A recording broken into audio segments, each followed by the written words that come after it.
Vse sem dal svojim otrokom, mi z možem so vse jim dala, zdaj sem jih pa zapustili. Je pravim, zakaj ste jim pa vse dala? Glih zadnji birenci, ki smo imeli, ena že pri večerji jokala. Ali pa rožne vence in rečejo, kako lahko poslušate otroke z rožnim vencem. Jaz se usedemo, se umirijo, molimo, rečejo, kako je bilo lepo. In popuščanje nikamor ne pripelje. Neka strogost vedno privlači mlade človeka. Mladi ljudje hočejo radikalno.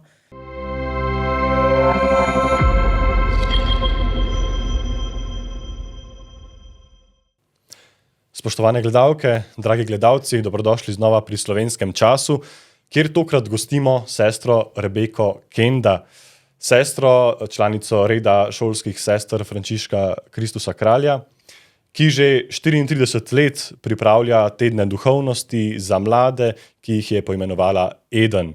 Sestra Rebeka, lepo pozdravljeni. Bog daj. Pa začnimo morda z temo naše tokratne številke, ki je osamljenost. Pri vas poleti mrgoli otrok, v bistvu celo poletje, pa tudi sicer veliko vikendov in tako naprej. Kaj pa tisti ostali del leta, ko ste bolj ali manj živite pravzaprav sami v hiši, se počutite osamljeni? Ja, jaz bi te prvo ločila, kaj to biti sam, pa kaj biti osamljen. Samota se mi zdi ena zelo dobra stvar, osamljenost pa zelo huda, ena najhujšega trpljenja. In glede na to, da sem sama, jaz imam samoto rada od nekdaj, mi zelo paše samota, in bolj, ko sem stara, rajši imam samoto. Tudi, da se odpočijem od skupin. Glede osamljenosti, pa če so že kdaj kakšni trenutke bili, lahko rečem, da je bilo več trenutkov, dokler sem bila v skupnosti, kot pa, ko sem sama. Je pa res, da reče marsikdo, pa si cel teden sama, od ponedeljka do petka, ko pridejo otroci, vse vikende pa počitnice itak polno, ampak to ni sam, ker prvič je treba za prejšnjo skupino pospraviti, potem je treba pripraviti od materialov do vseh teh stvari, verjetno treba kaj tudi prebrati, da lahko programe pripraviti. Marsikdaj me vabi tudi po župnijah še okrog, se tudi treba pripraviti, posebej na to, da že precej pozabljam, ker imam tudi prek Zooma enkrat na teden otroke, adventu sem jih imela vsak večer, se je bilo treba vsak večer pripraviti, na pogovor z otroki, razlago Božje besede. Tako da le iščem te trenutke, ko bom imela več časa za molitev, več časa, da sem sama, da grem lahko tudi na sprehod, da se sprostim, spočijam po vikendu. Računaj, to je 2 dni po 16-18 ur, to je Orangšicht, si treba potem tudi naspati, pa spočiti. In naslednja stvar je pa, da bolj ko se staram, veste, da gre pri mladih čas počas, pa hitro naredite, pri starih gre pa čas hitro, pa počas naredimo. In je avtomatično veliko manj časa za vse. Ne jamram, da imam premalo časa, ga imam dovolj, ampak ni pa časa za osamljenost, to pa sploh ne. Rekli ste, da ste se celo v skupnosti včasih počutili bolj osamljeno kot zdaj. Zakaj?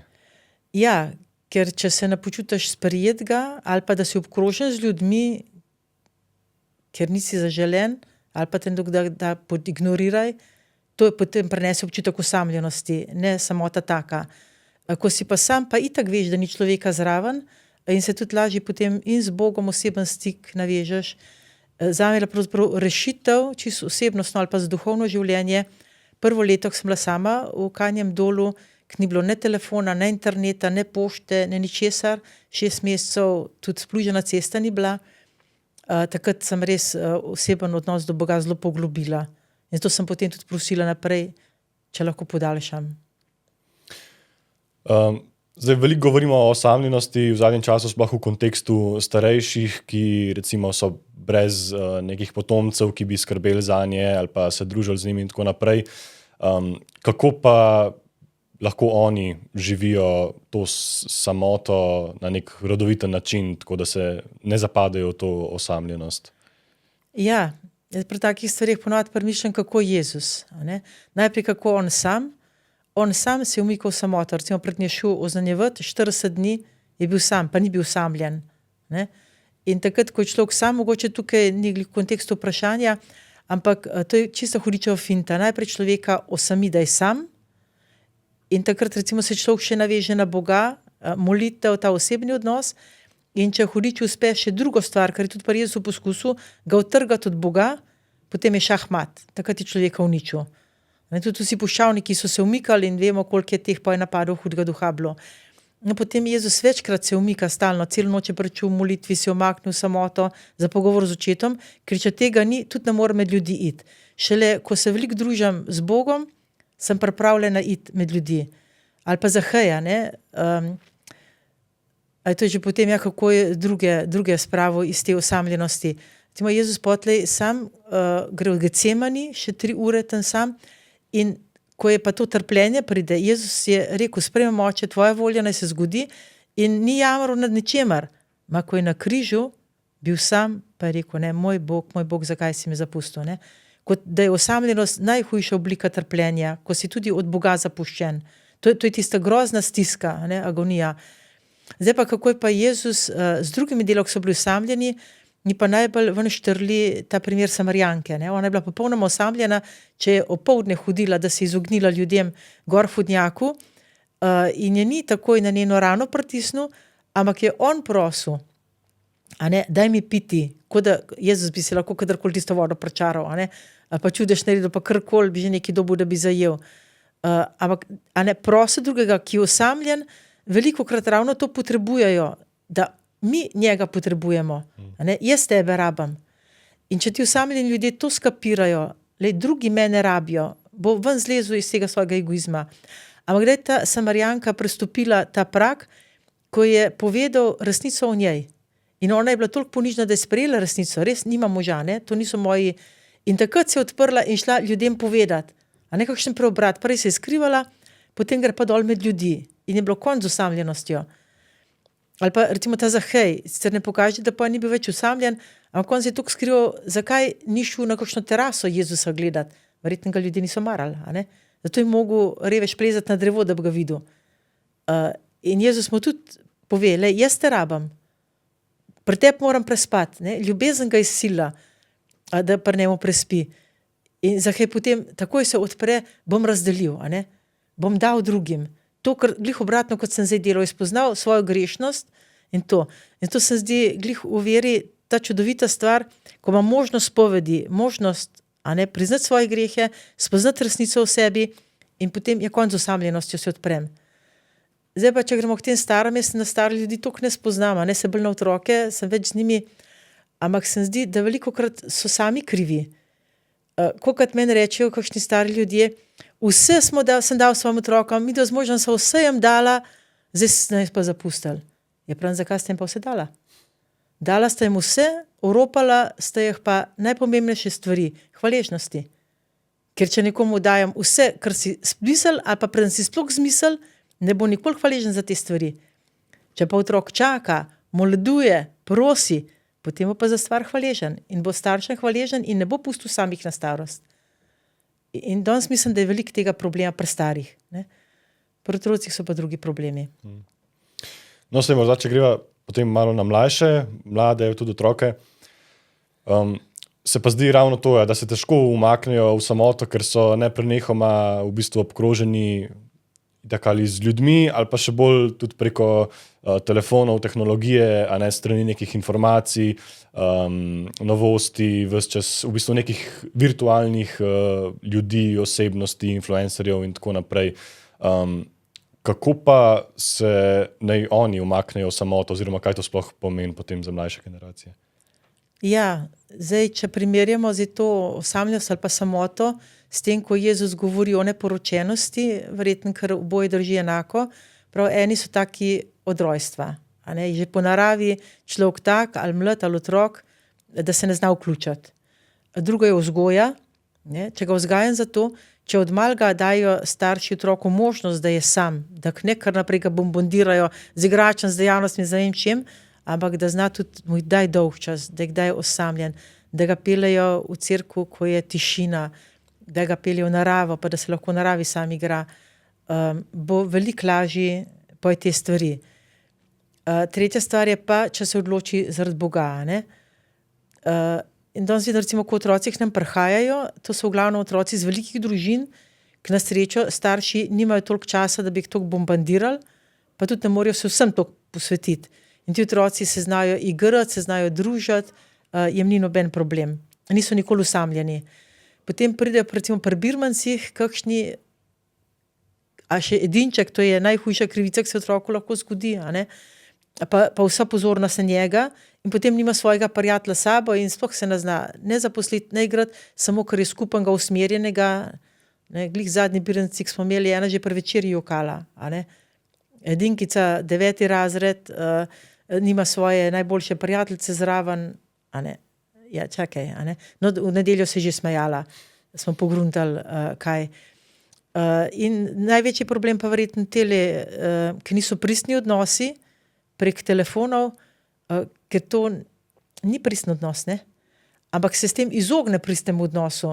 In potem, ko ga pa rabi, srce pa rabi pristen odnos, ga pa ne zna več vzpostaviti. Ne? Jaz mislim, da zelo bilo treba pri otrocih od malega jim dati možnost, da so sami. Recimo gledam, kaj je veliko pomen v naših programih. Koliko staršev vsako leto, saj ne par, odziv napiše, pravi, da je najlepši, ki so bili po noč pri Jezusu. Ker je v pol ure sam pred najsvetejšim. In drug bo rekel, to je nasilje nad otrokom, ne? Ampak otroci to komaj čakajo. Ne? Se verjetno spomniš, sam še v Kajnem dolu smo omejili, dokler ni bil 8 let star, sploh ni smel, a ne, da je imel tisto hrepenenje. Ali pa rožnevence in rečejo, kako lahko poslušate otroke z rožnevencem. Ja, se usedemo, se umirijo, molimo, rečejo, kako je bilo lepo. Ne? Ali pa zvečer, ko gremo spati v tišini. Zakaj bi mogli vrteti tele svoje govorne organe, ma kar naprej? Če pa dej nehaj vrteti v tihan, ne? Zato jim damo zvečer, rečemo besedo počitka, eno besedo Svetega pisma, ki smo tisti dan imeli, ponavljaj v srčku, dokler ne zaspiš. Ne? In so drugi dan spočiti, dobro so spali, so Božje besede na ustih zaspali in potem se na to navadi. Ja, meni so tudi dejansko najlepši spomini po mojem iskanjega dola te nočne adoracije. To je res tako ena izkušnja, ki je nikjer drugje v bistvu ne dobiš, ne. Dobro, adoracijo mogoče še, ampak da je res v tišini, v takem miru po noč. Ja. Ja, ampak so bili od nedelje do četrtka že otroci na to navajeni, pripravljeni, ki je bil že 4 dni red, pa to. Ja. Če je pa prej 4 dni razgrajanja, potem ga pa butnaš noter, pa ne moreš. Ja, če bi z nule šli na to, verjetno. Ne moreš z nule, ja. Teže, ja. Kot so prej govorila, že 34 let prihajajo otroci k vam v Eden. A opažate glede teh stvari, o katerih sva govorila, kakšne vidne razlike v generacijah, tako glede iskanja samote ali pa osamljenosti, kot vpliva tehnologije in tako naprej? Ja, strašna razlika je. Zdaj, ena stvar je univerzalna, ki je bila enaka pred 2000 leti, pa zdaj pa bo še čez 2000 let, da vsi otroci iščejo, da so ljubljeni. Ne? Če ima občutek, da ima ga vzgojitelj, starši, kdorkoli rad, ima rad po Jezusovo agape, da se za njega daruje, da njemu želi dobro, potem ga lahko tudi kregam, tudi opozarjam in tudi pohvalim. Če pa čuti, da je sebična ljubezen zadaj, ne, Jezus temu reče dobri pastir, ki da življenje svoje ovce, ali pa volkovi v ovčjih oblekah, ne, da se mu prilizuje zato, da bo zase imel neko korist. Recimo, da bila jaz prijazna z otroki, zato da jih bo več prišlo. A ne. To otroci takoj pogruntajo. Ne. Ampak ta pravi občutek ljubljenosti je zelo pomemben za vse generacije. Kar pa tiče druga, so pa velike razlike. Včasih se je na 5-10 let poznala razliko, zdaj se pa vsaka generacija pozna. Če samo en primer dam, prvič sem šla kot animator leta 78, to je zelo daleč nazaj, ne? V zdravstveno kolonijo, dobila sem 14 predšolskih otrok v celotno oskrbo. Določeni so bili samo obroki, kdaj je zajtrk, kosilo, večerja, drugo smo delali, kar smo hoteli z njimi. Nobenega problema. Otročki niso ne jokali za mamicam, sem jih tudi pocrklala, sem vse, ne, res igre, zgodbice, vse poskrbela za njih, od obleke do vsega, ampak nobenega problema. Potem sem začela sama kot voditelj, da prvo smo dali po 8 otrok animatorju, ni šlo, smo dali 2 animatorja, sploh ni šlo, ker sta se ena druga zanašala, a ne. Potem smo začeli eden, pa manj. Zadnji primer je bil za božične počitnice, en animator imel 3 otroke. In smo bili zunaj na snegu, so bili mokri, sem naročila. Samo 3 otroke ima vsak. Šolske, ne predšolske. Preobleč se, mokre cune, tja obest, čevlje, tja, da se bodo posušili, tako ne. Naslednji dan sem dobila mokre rokavice na suhih cunah. Ne, ni sposoben pri 15 letih zase poskrbeti, kaj šele za 3 druge otroke. Ne vidi, je slep. Mi bi mogli imeti skozi samo prilike o slepem Bartimaju, o sleporojenem, oči odpri, a ne vidiš zraven sebe človeka. Ta egoizem se mi zdi se tako zaril, pa ne vem, ali so to telefoni, a splošna vzgoja, zase skrbi, ne vtikaj se v druga, pusti drugom svobodo. Ampak to ni svoboda, ne? Za otroka je treba poskrbeti. To, druga stvar, ki jo zelo opažam, ne razumejo več govora. Včasih si lahko 5 stvari naročil, prvič, drugič, tretjič, četrtič, petič, in otroci so naredili ali pa ne, ampak vedeli so, kaj imajo za narediti, ne? In imel slabo veščanje na redu. Zdaj, niti, recimo na koncu obroka, ne naročim več to pa to pa to, ampak zmolimo, se zahvalimo Bogu za kosilo in potem pošiljam. Vi 3 je to, vi 3 je to, vi 3 je to, vi 3 je to, pa še ne vejo.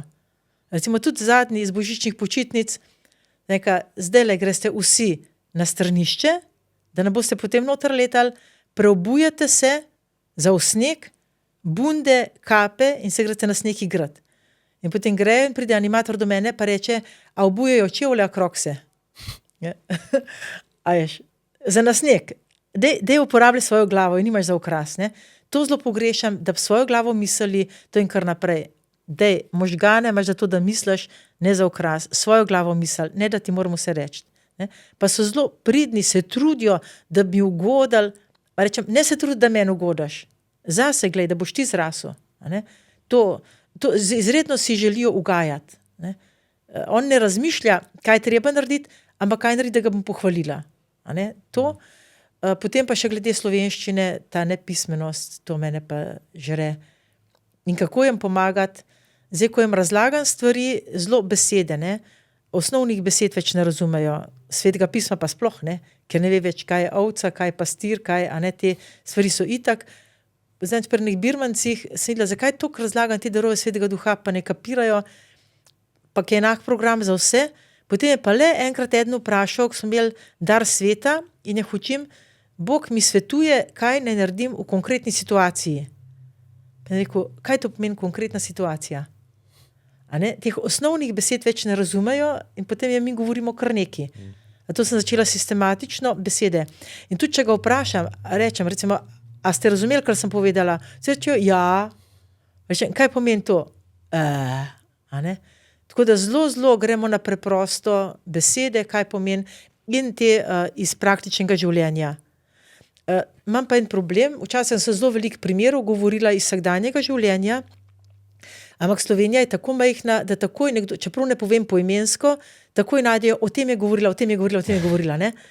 In potem starši nazaj, o naši družini ste govorila, še pomislila nisem na vašo družino, a ne? Tako da sem to zelo nehala in zelo govorim na primerih zgodb iz Svetega pisma, pa svetnikov. In rajš, če hočem kakšen primer povedati, raj svetniku podtaknem, čeprav ni bilo res, da ja ne bi rekel, na unga je mislila, a ne?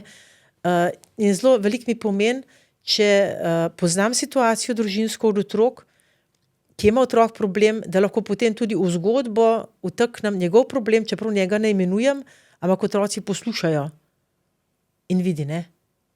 In najde rešitev potem. Veliko bolj, kot če osebno do njega, kot psihologi, ne? Se bova pogovorila, tega otroci ne prenesejo. Ne?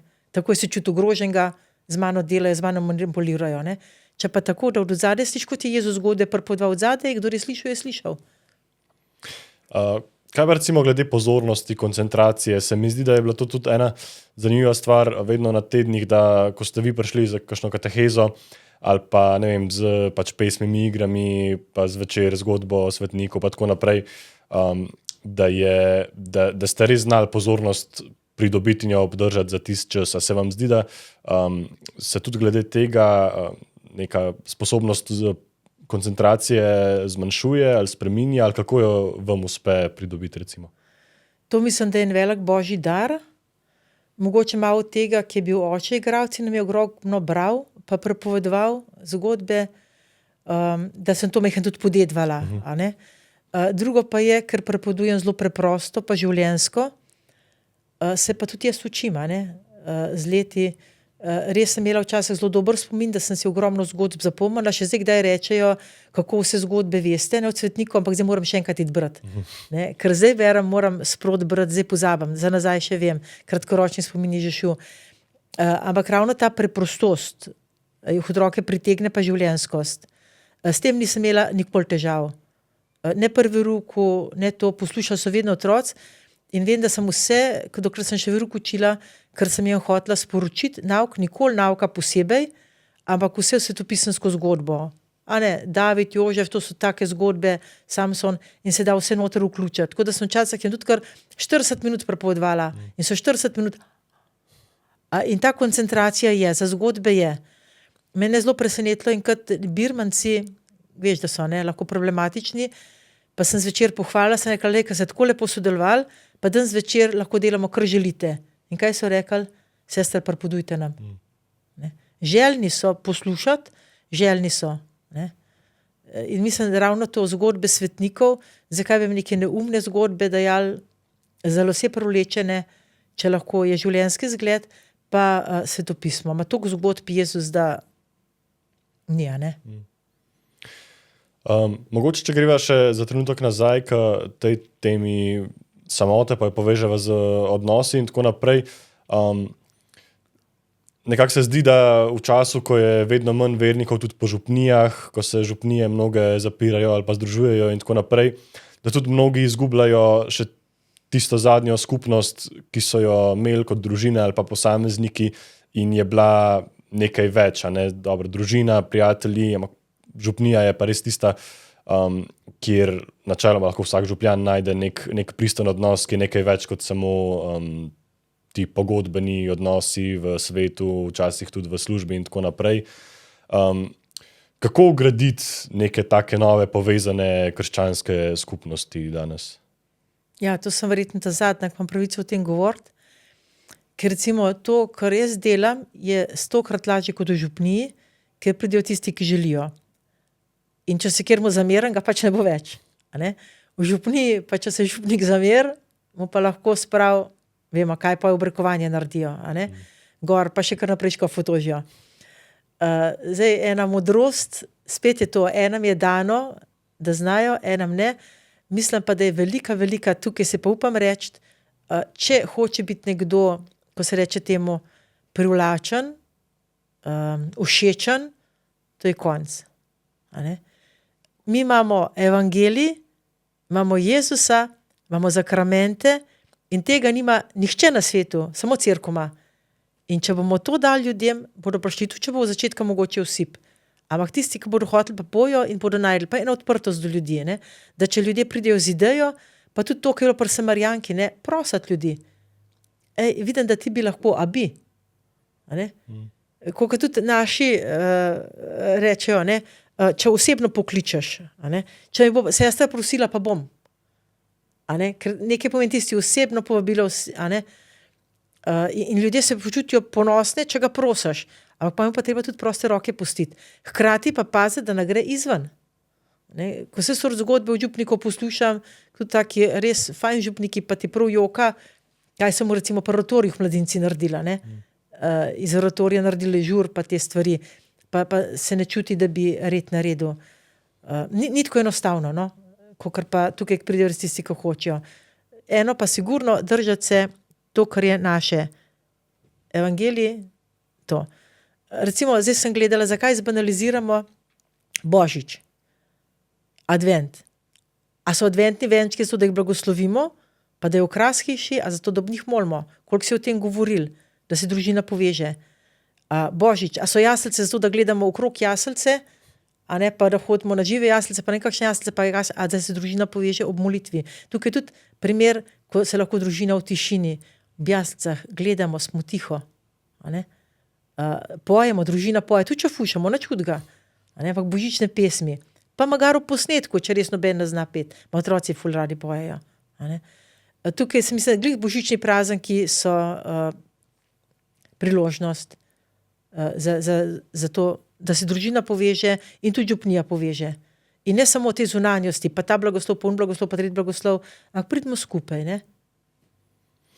Ja, mogoče včasih celo vtis, kot da cerkev kot da se cerkvi zdi, da verniki ne bodo prenesli neke samote ali pa tišine, a ne tako v liturgiji, kot pri vseh teh drugih pobožnostih, dejavnostih in tako naprej. Se mi zdi, da bi jo mogla bolj spodbujati nekako.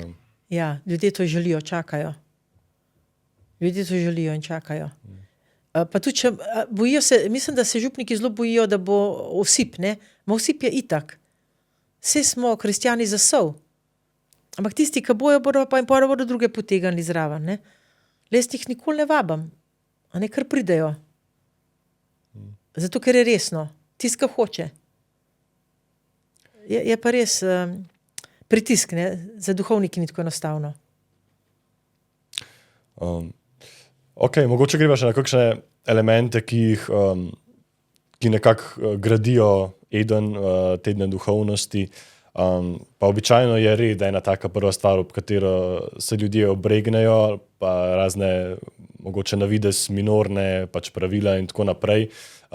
Zakaj je to tako pomembna osnova, recimo? Ja, red je osnova. Sej tisto sem že večkrat povedala, ko me kako takole sprašujejo, Bog, preden je ustvaril svet, je iz kaosa naredil kozmos. Iz zmešnjave je naredil red. Potem se je šele lotil, ne? In potem je vse ustvaril v svet, vse od svetlobe, rastlin, živali, morja, vse je uredil, potem je človeka not postavil. Zato zagledam, da ko otroci pridejo, je vse urejeno, je čisto, je pošlihtano, materiali pripravljeni, vse poštimano, skupine, spalnice, kje bo kdo spal, da otrok, ko pride, se počuti varnega. Itak, vsi otroci se počutijo varni, bolj varni, ko je red, najbolj pa otroci, ki imajo težave, ki so malo drugačni. A ne, razni avtisti, ADHD, pa to pa sploh ne. Glih zdaj po božičnih je otrok toliko jokov, sem mislila, v kombi je šel, da pride mamica ponga, joko, jaz sem mislila, pa kaj na sveti je bilo tako narobe, se uži z mamico zmenil. Nič se nisem spomnila, da je bilo kaj narobe. Pa je mamica prišla in rekla, samo zato joka, ki brat tlele ostal. A ne? Kjer je red? In je rekla, glih to, tukaj je red, to jim paše. Točno vejo, kaj.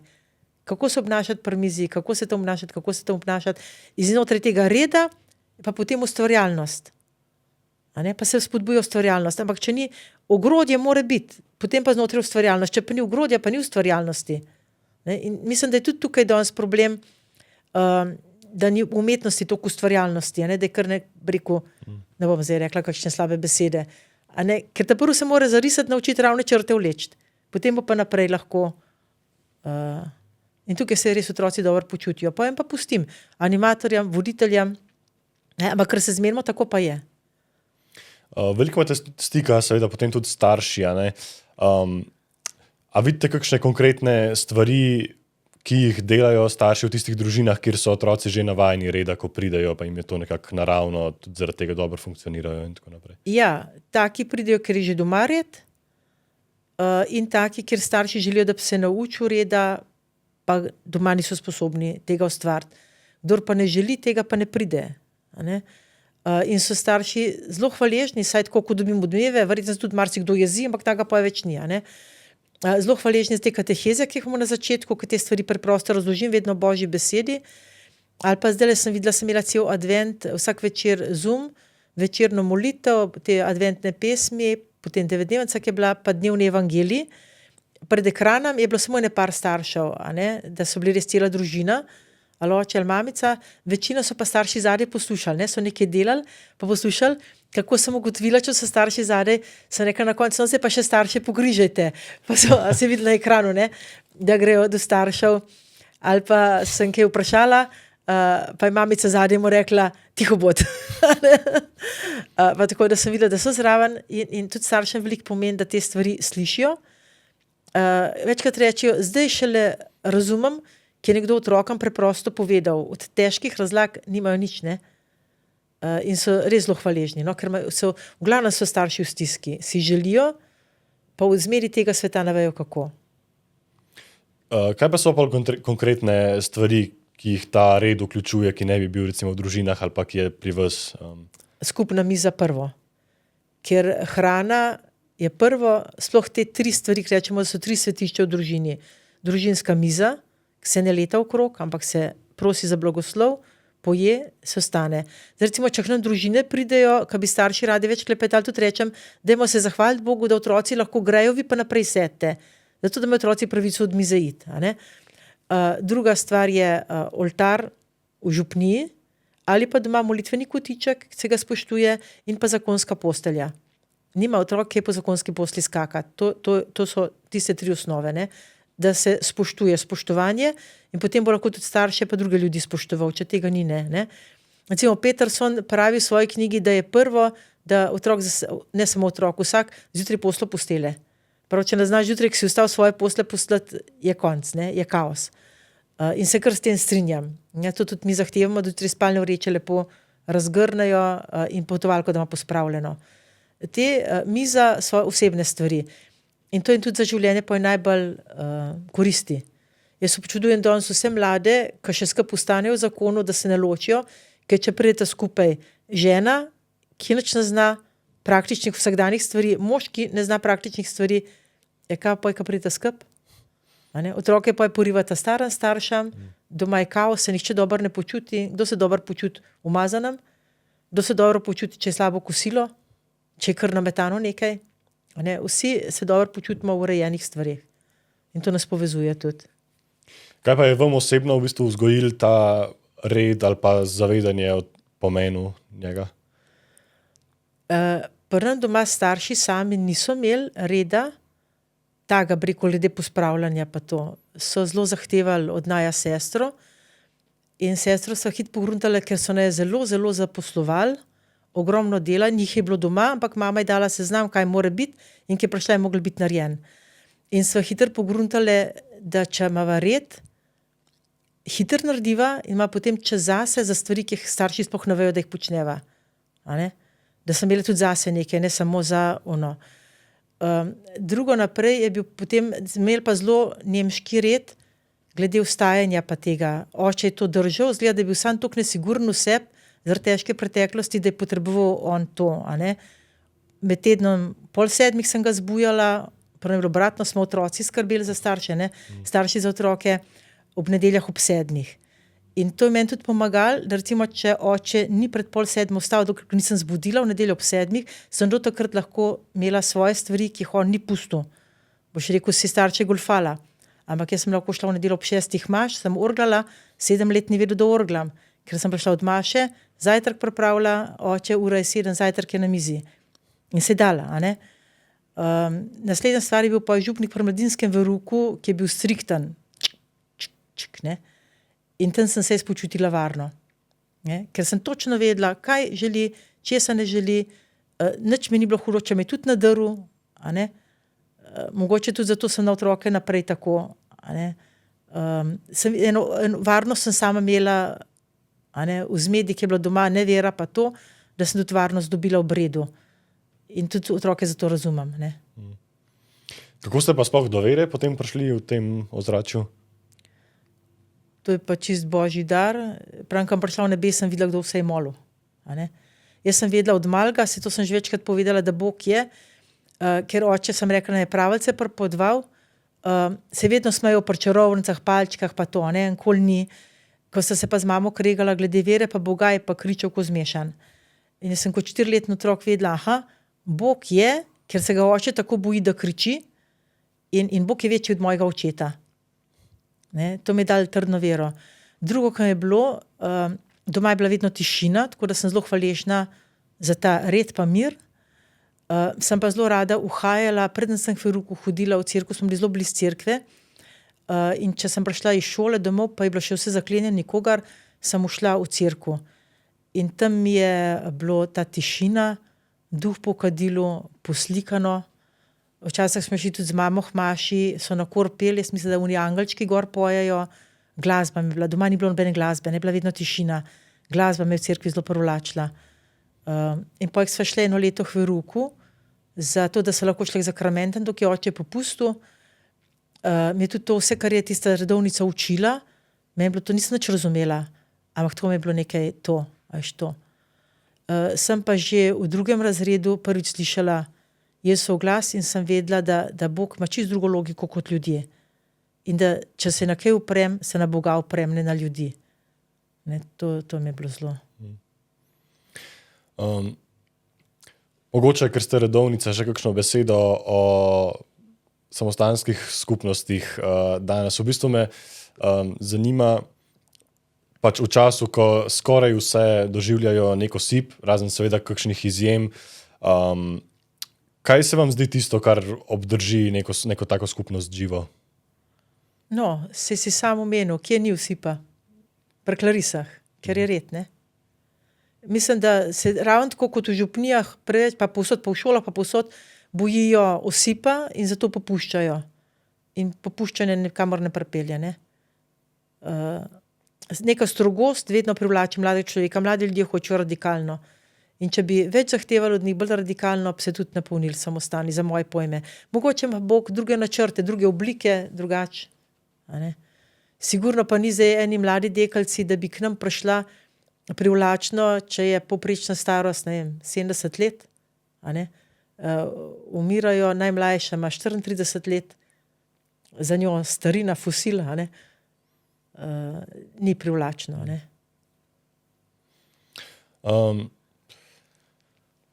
Ok, mogoče še za trenutek, če se vrneva na te elemente reda, o katerih smo govorili.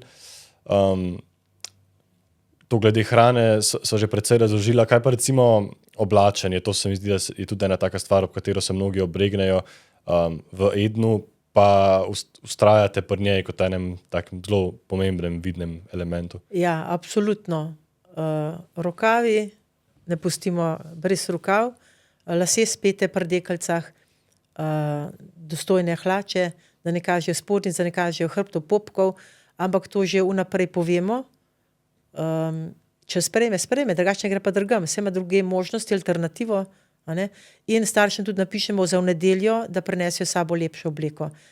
Včasih je bila sramota mašiti v kavbojkah, ampak danes, oprostite, pa vse bogatiji so kavbojke na lepše hlače skoraj, in pa da imajo kavbojke da v trenerke ne pustimo v cerkev iti, pa v tistih strganah, pa rečem, le bomo nabrali na birko, imaš strgane, ja, so take kupljene, ja, oprosti, v takih v cerkev ne greš, ne.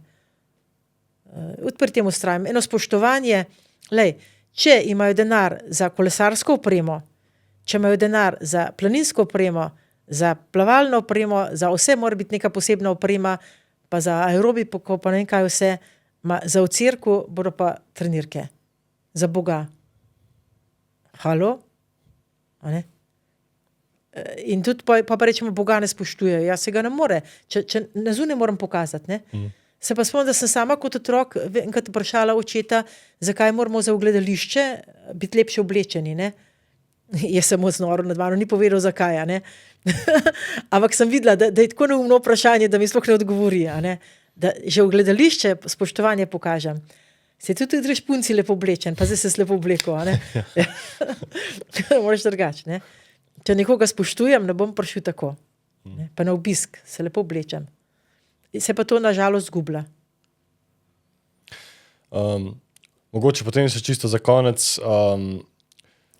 kaj bi sporočil vsem tistim, ki se, ali mladim, ali pa tudi starejšim, ki se ne počutijo same v tem dobrem smislu, ampak pogosto osamljene, kaj bi bila prva stvar, ki jo naredijo? Da sami iščejo, kako lahko do druga pristopijo. Kaj lahko oni dobrega naredijo, da poiščejo osamljenega človeka, ga pokličejo, danes ni problem, so telefoni, tudi če je nepokreten telefon, ima skoraj vsak pri sebi, tudi v domu ne moglih, da je pokliči. Danes tudi finančen problem, to ni, ne, so tiste paketi, ali kako se reče, pokliči, se pogovarjaj, pa ne boš osamljen, ne, pa ne misli nase, misli na drugega. Kdor misli samo nase, egoist, bo vedno osamljen, ker mu ne bo nikoli dosti pozornosti od drugih, ničesar mu ne bo dosta, ne. Je pa težko po ena starost, če nisi od malega se naučil drugega videti, do druga pristopiti. In tukaj pa mislim, da je treba pa začeti od malega, ne. Če pri 5 letih otrok misli, ga vzgajajo za hišnega malika, ker ve, da ni hišni malik, in ne pustijo, da je to, kar je v resnici ljubljen božji otrok, bo imel celo življenje težave. Ok, sestra Rebeka, najlepša hvala za pogovor, pa veliko blagoslova še naprej v Ednu. Tudi tebi hvala za povabilo in tudi tebi žegna. Se dobro. Hvala.